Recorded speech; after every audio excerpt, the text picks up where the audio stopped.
I will propose there after an explanation and analysis of Captain Henry's death in the movie The Revenant. But let's begin by the beginning.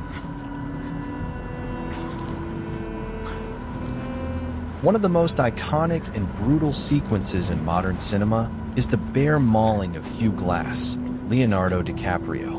While scouting ahead for game during a fur-trapping expedition in the 1820s American wilderness, Glass stumbles upon a grizzly bear, sow protecting her two cubs. The bear charges him suddenly and ferociously.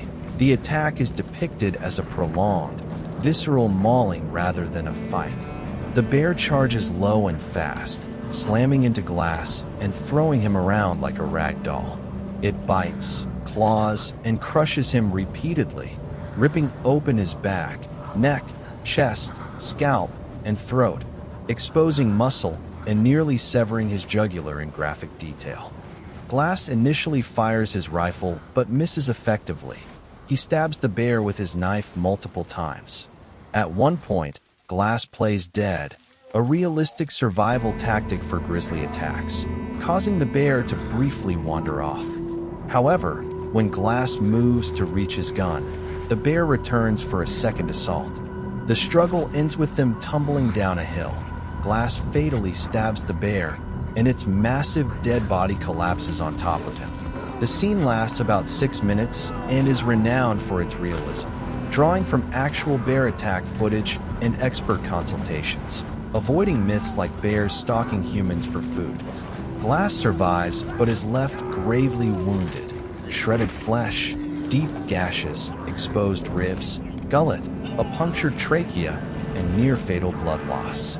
His companions find him barely alive under the bear's carcass. Captain Andrew Henry, played by Domhnall Gleeson, is the pragmatic but morally conflicted leader of the fur-trapping party. After the attack, the group carries the critically injured Glass on a makeshift stretcher, but progress is slow and dangerous. They fear another attack from pursuing Iroquois warriors. Trapper John Fitzgerald, Tom Hardy, pushes to mercy kill Glass, arguing he's a burden and won't survive. Henry agrees a mercy kill may be necessary, but can't bring himself to do it. Instead, he offers a cash reward for volunteers to stay behind, care for Glass, and bury him properly when he dies. Fitzgerald, Glass's son Hawk, and young Jim Bridger volunteer, Fitzgerald mainly for the money. Henry leads the rest of the party towards safety at Fort Kiowa, believing Glass will soon die. Later in the film, Fitzgerald and Bridger return to the fort ahead of schedule. Fitzgerald lies that Glass died and Hawk disappeared. Actually, Fitzgerald murdered Hawk after trying to smother Glass. When Glass miraculously arrives at the fort alive, having crawled hundreds of miles, Henry is shocked and supportive. He believes Glass's account of betrayal, organizes a search party for Fitzgerald, and personally joins the pursuit. Tragically, Fitzgerald ambushes and kills Henry during the chase, scalping him.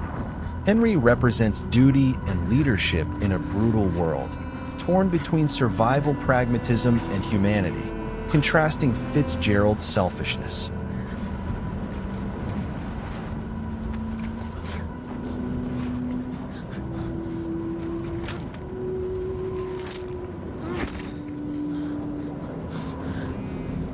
The death of Captain Andrew Henry dramatizes the narrative's exploration of vengeance and redemption. Occurring near the film's climax, it is not just a plot device, but a thematic cornerstone. Leading up to it, Henry's alliance with Glass represents a rare bond of trust and justice amid widespread betrayal. Henry had earlier shown mercy by not mercy-killing Glass and trusted his guidance. Splitting up during the pursuit symbolizes the isolation of the wilderness, where individual decisions lead to dire consequences. The core of the ambush, the assassination of Henry, is abrupt and off-screen, heightening its shock value. We see the aftermath through Glass's eyes, with Henry's scalped body evoking horror and outrage. Fitzgerald has scalped Henry. This scalping is a calculated act of deception, intended maybe to blame the Iroquois and buy time, or to receive money for the scalp. revealing his manipulative and greedy nature.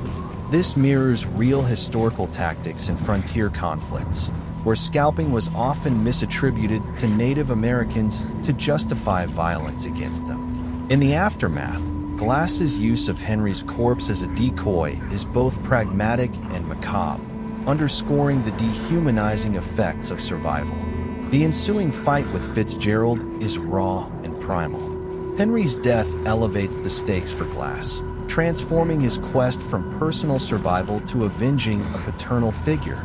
Henry had protected Glass like a son. The movie critiques the fur trade's brutality, where greed, Fitzgerald, destroys morality, Henry, and survival demands spiritual resilience. Captain Henry's death occurs late in the film, escalating the narrative's descent into chaos.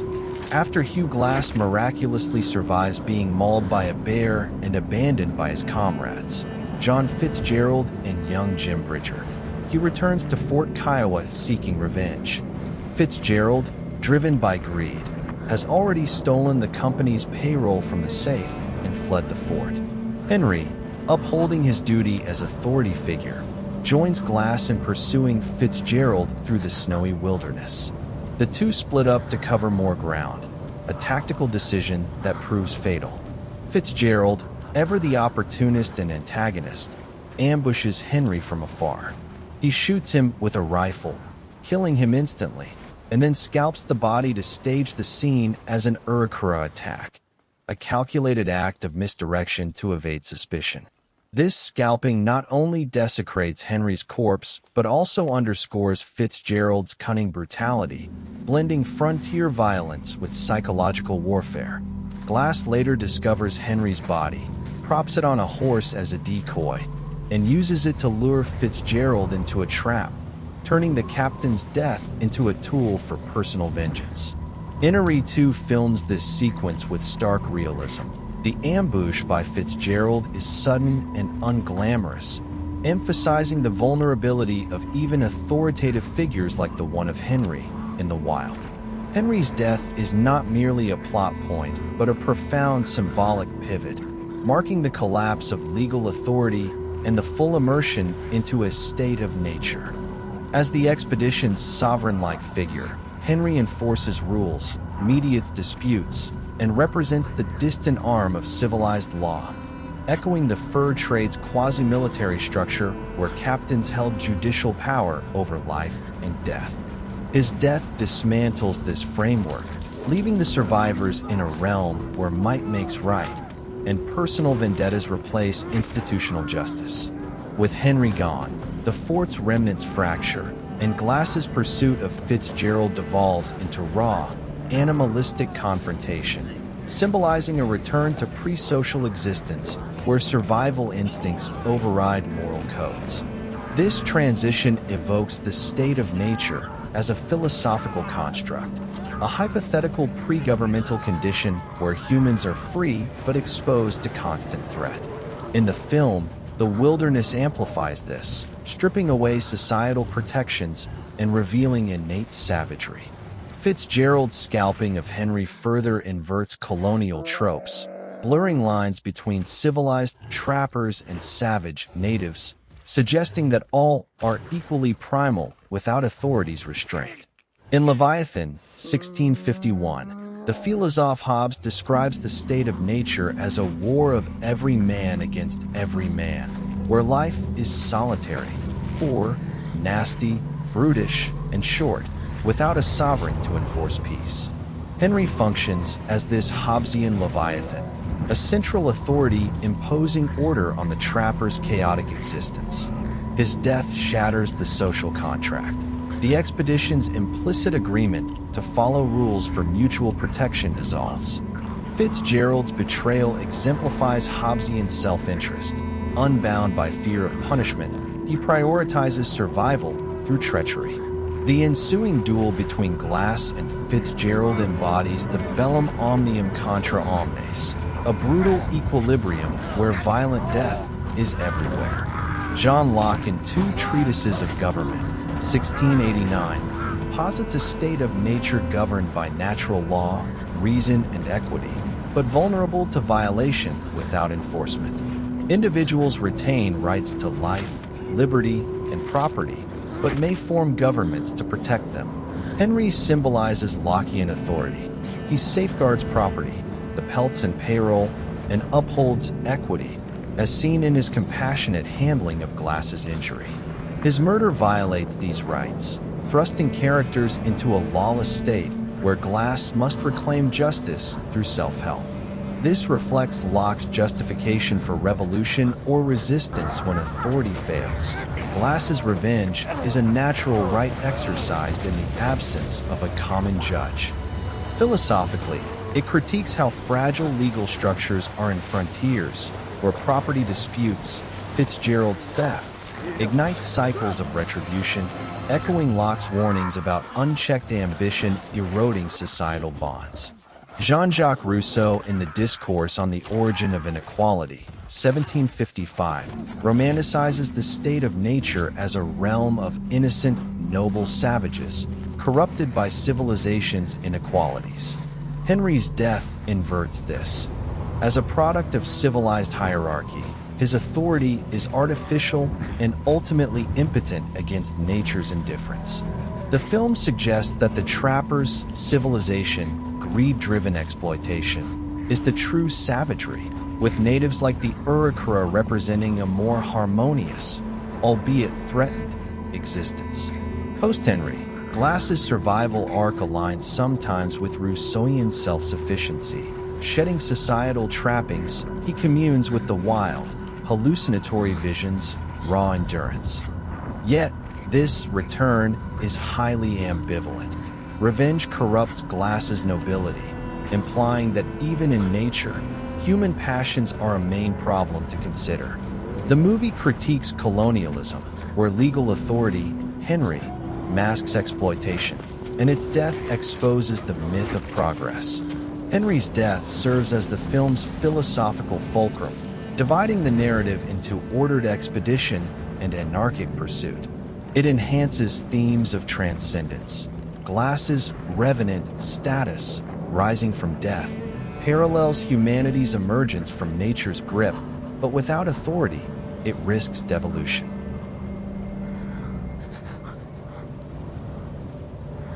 The scalping of Captain Andrew Henry by Fitzgerald after having killed him is a gruesome event that underscores the film's themes of betrayal, survival, and the erosion of civilized norms in the American frontier. After Hugh Glass returns to Fort Kiowa following his abandonment and bear mauling, he discovers that John Fitzgerald has stolen the company's pelts and payroll and fled.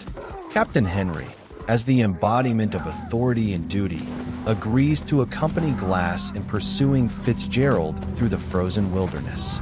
The two men split up to cover more ground, leaving Henry vulnerable. Fitzgerald, hiding, ambushes Henry, killing him instantly with a rifle. To cover his tracks and shift blame onto the Arikara tribe, who are depicted as antagonists earlier in the film, Fitzgerald then scalps Henry's corpse. This act involves slicing off the top portion of Henry's scalp with hair attached, a deliberate mimicry of Native American warfare tactics to stage the scene as an indigenous attack.